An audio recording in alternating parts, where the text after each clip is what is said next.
یہ وہ رات تھی جس میں کوفہ کی فضاؤں پر ایک عجیب سی خاموشی چھائی ہوئی تھی۔ گلیاں سنسان تھیں، لوگ اپنے گھروں میں سو چکے تھے، مگر شہر کے ایک گوشے میں ایک ایسا مسافر جاگ رہا تھا جو انسانوں کی دنیا کا نہیں تھا، وہ جنسوں کی مخلوق میں سے تھا۔ اس کا جسم لمبا قد، چھوٹے چھوٹے بال، آنکھوں میں سرخی، مگر دل میں ایک عجیب بے چینی تھی۔ وہ برسوں سے ایک سوال کا جواب تلاش کرتا پھر رہا تھا، وہ سوال جس کا جواب کسی عالم، کسی زاہد، کسی بزرگ کے پاس نہیں تھا۔ وہ کہتا تھا کہ صرف ایک ہستی ہے جو اس کا جواب دے سکتی ہے، اور وہ تھا شیر خدا حضرت علی بن ابی طالب۔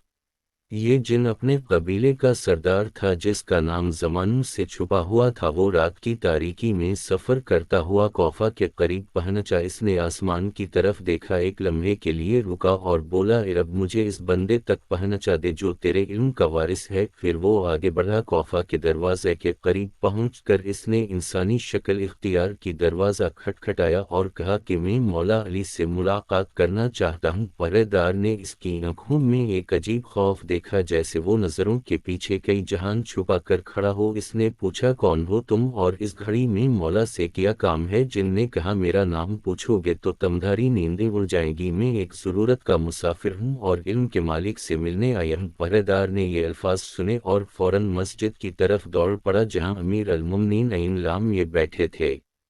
جب پہرے دار نے آ کر عرض کیا کہ ایک عجیب سا آدمی آیا ہے، وہ آپ سے ملنا چاہتا ہے، اس نے اپنا نام نہیں بتایا مگر اس کی آنکھوں نے مجھے لرزا دیا۔ عین لام یہ مسکرا دیے اور فرمایا، اسے اندر لے آؤ، وہ ہمارا مہمان ہے، وہ آتا ہے تو اس کی تقدیر اسے یہاں لائی ہے۔ پہرے دار نے واپس جا کر جن کو اندر آنے کا اشارہ کیا، جن نے قدم مسجد کی طرف بڑھائے جیسے ہر قدم دھرتی کو ہلا رہا ہو۔ جب وہ اندر داخل ہوا تو اس کے قدموں سے ہلکی سی ہوا کہ جھونکے اٹھے، مسجد کی روشنی مدھم ہو گئی۔ جن کے اندر کئی رہے سین یمایہ طاقتیں چھپی تھیں، مگر اس کے اندر عجیب سا ادب بھی تھا۔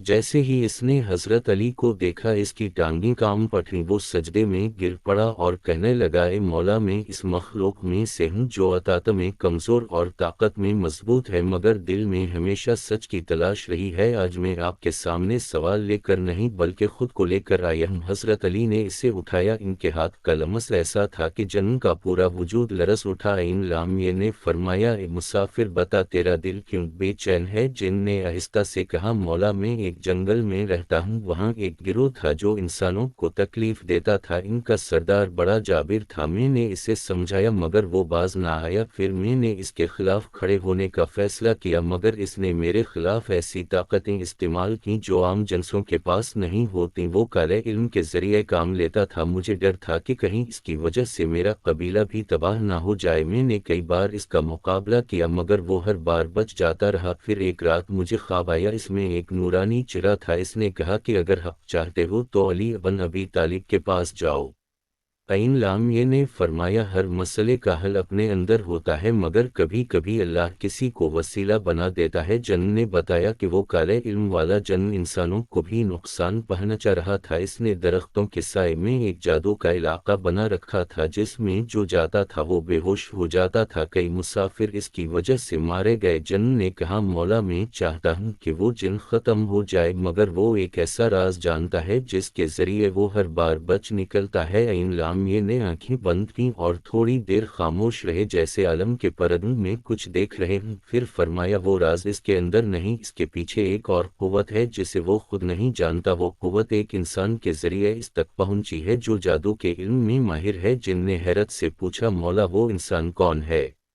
علی نے فرمایا، وہ کوئی عام انسان نہیں، وہ ان لوگوں میں سے ہے جنہوں نے اللہ کے بندوں کو گمراہ کرنے کا بیڑا اٹھایا ہے، اس نے شیاطین کو اپنے تابع کر رکھا ہے اور تمہارے دشمن جن کو اس نے ایک تعویذ دیا ہے وہ تعویذ اس کی حفاظت کرتا ہے۔ جن نے کہا، مولا، میں اسے کیسے توڑوں؟ علی نے فرمایا، تعویذ ٹوٹ جائے گا مگر پہلے تمہیں اپنے دل کے خوف کو توڑنا ہوگا، جو ڈرتا ہے وہ کبھی جادو کو شکست نہیں دے سکتا۔ پھر علی نے اپنی آستین سے ایک چھوٹا سا پتھر نکالا، وہ پتھر معمولی سا تھا مگر اس سے نور نکل رہا تھا، علی نے وہ پتھر جن کے ہاتھ پر رکھ دیا اور فرمایا، جب اس ظالم کے سامنے جانا تو اسے اپنے دل کے نزدیک رکھنا، اس کی روشنی تیرے گرد ایسی دیوار کھڑی کرے گی جسے کوئی شیطانی قوت توڑ نہیں سکتی۔